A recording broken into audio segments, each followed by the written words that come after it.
How much has the sport changed and the teaching of what you were able to give to the participants here over the last few years? Here.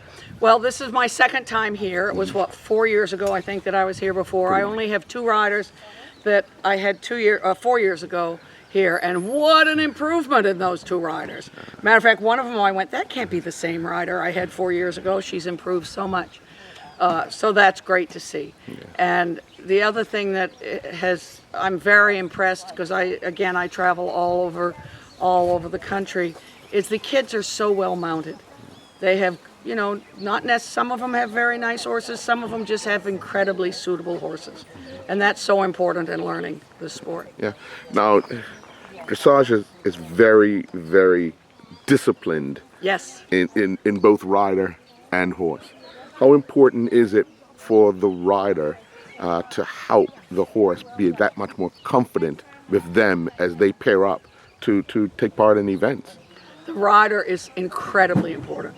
First of all, the horse can easily sense, is the rider nervous, is the rider sloppy, is the rider, not giving them good direction. Mm-hmm.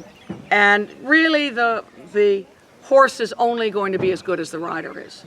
And as you said, it's a tremendously disciplined sport. Mm-hmm. Generally, my very good riders are also very good students. They're thinking, they're reacting, they're not just out playing, which is fine. Right. But if you're going to do the dressage, you've got to love the detail. Yeah. Now you spent 2 days here, one in rainy conditions, one in pleasant conditions. What have you seen with talking with these youngsters, or what are you giving them tools to do so the next time you're back, you've seen, as you've already said, you saw some improvement from 4 years ago. So what are you hoping that they can work on to make sure that? Well, hopefully they're taking what I've said to them home to their own trainers here, mm-hmm. and let the trainers decide if that's something they want to, many roads lead to Rome, as they say. Yeah. So different trainers have different emphases, but hopefully they're going to work with their trainers. I try to make sure, when I'm teaching, for example, I'll have them do some exercise, and then I'll say, now you're going to do it again, and I'm not going to say a word. You have to be thinking about it, doing it yourself. Mm-hmm. I can only teach so much. I can explain, I can show, I can make sure they do it, but then it's up to them to take it on. Mm-hmm. So much of it depends on how much they decide they're going to take it forth. Yeah. And a lot of what we do, they have to write out their goals. Before they started, they wrote out their long-term goals and sort of analyzed themselves and their horses. They handed me those sheets. From after yesterday's lesson to today, they had to write out short-term goals. What did they do yesterday that they're bringing today? What do they have to be thinking about? And that's my effort to guide them in how to carry forward. They have to be thinking about it. They have to be writing down little notes of what they're doing. Because this is such an incredibly difficult sport.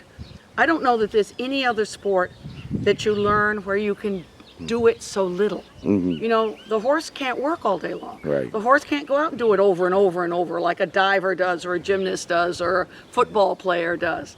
So they have to make every step count. Mm. Now,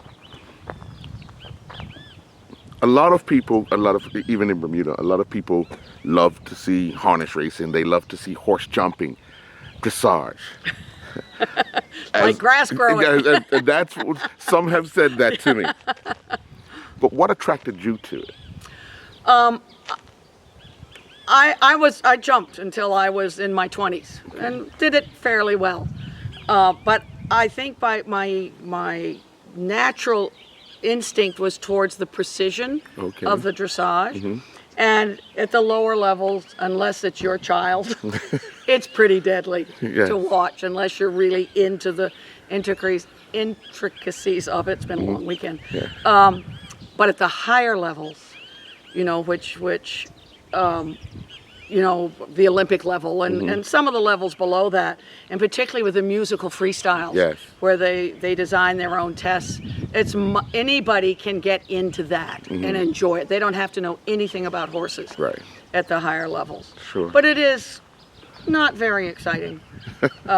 at the lower level. We don't want it to be, let me put it this way, we don't want it to be very exciting. If it's exciting, something's wrong. Right. You want it to be fun. Yeah. And then yes, learning. It should be.